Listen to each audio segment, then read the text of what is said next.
We all know the nursery rhyme about Sally selling seashells by the seashore. But if we strip away the childhood nostalgia and apply rigorous microeconomic analysis to her operation, a very different picture emerges. To evaluate her business, we first need a standard unit of measurement. For dry physical goods like these, that unit is the U.S. dry peck, a volume of about 9 liters or roughly 9,000 cubic centimeters. Evaluating inventory by the peck reveals that selling seashells spans multiple distinct physical retail models, each with its own set of rules. The specific species of shell Sally decides to stock dictates her entire operational reality. One choice makes her a volume-driven street hawker. Another turns her into a niche dealer of luxury rarities.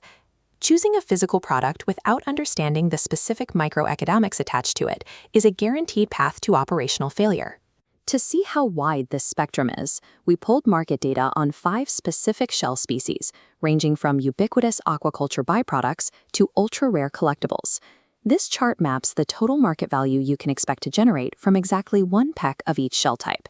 Because the variance is so extreme, we have to view this on a logarithmic scale. Down at the extreme bottom, a peck of common bay scallops yields less than $10 in total revenue. Compare that to the top of the market. A single peck of the glory of the sea cone yields upwards of $50,000.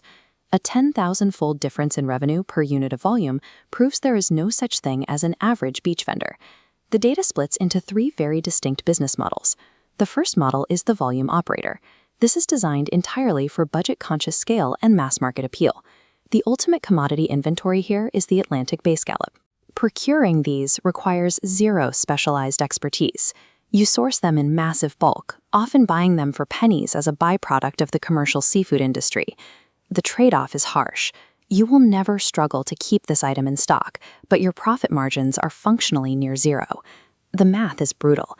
At roughly half a cent per shell, an operator has to move tens of thousands of units a day, around 50,000 pecks over a year, just to achieve a minimum wage income. A commodity physical business is a volume trap. If you don't have access to industrial-scale logistics and massive continuous foot traffic, you will starve. The second model is the mid-market artisan, catering to interior decorators, crafters, and a moderate volume of retail buyers. A standard product in this tier is the tiger cowrie. It's aesthetically pleasing, highly recognizable, and easy to source. Selling these provides moderate, survivable returns. You can expect to pull in about $150 to $300 per peck. But the mid-market also includes items like the Venus comb murex, and this shell introduces a critical supply chain concept: packing efficiency. Those long, irregular spines prevent the shells from nesting closely together. While smooth cowries pack at about a 70% efficiency rate, the spiny murex creates massive empty air pockets, dropping your packing efficiency down to roughly 45%. When fewer items physically fit into a peck, your limited retail footprint is cannibalized. You are effectively storing air, which strictly caps the total possible revenue you can generate per square foot.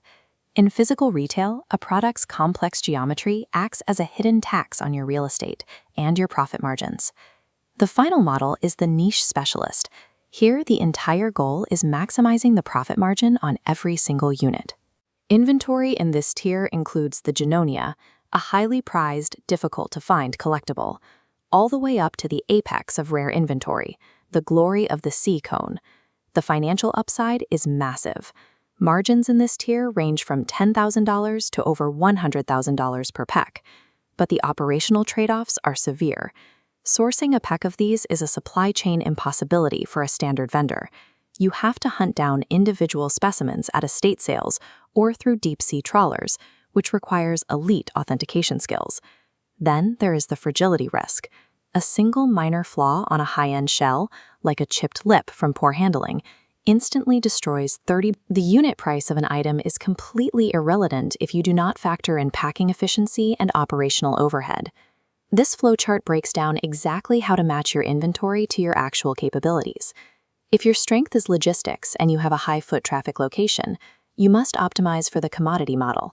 You stock the scallops and you accept the low margins. If you have a boutique location and an eye for the design, you target the mid-market, but you have to strictly audit your inventory to avoid the geometry tax. And you only attempt the luxury model if you already possess specialized knowledge, high capital, and direct access to collector networks. Long-term survival depends on perfectly aligning a product's microeconomics with your operational capabilities. Simply picking the most expensive inventory is irrelevant if you cannot support the underlying model.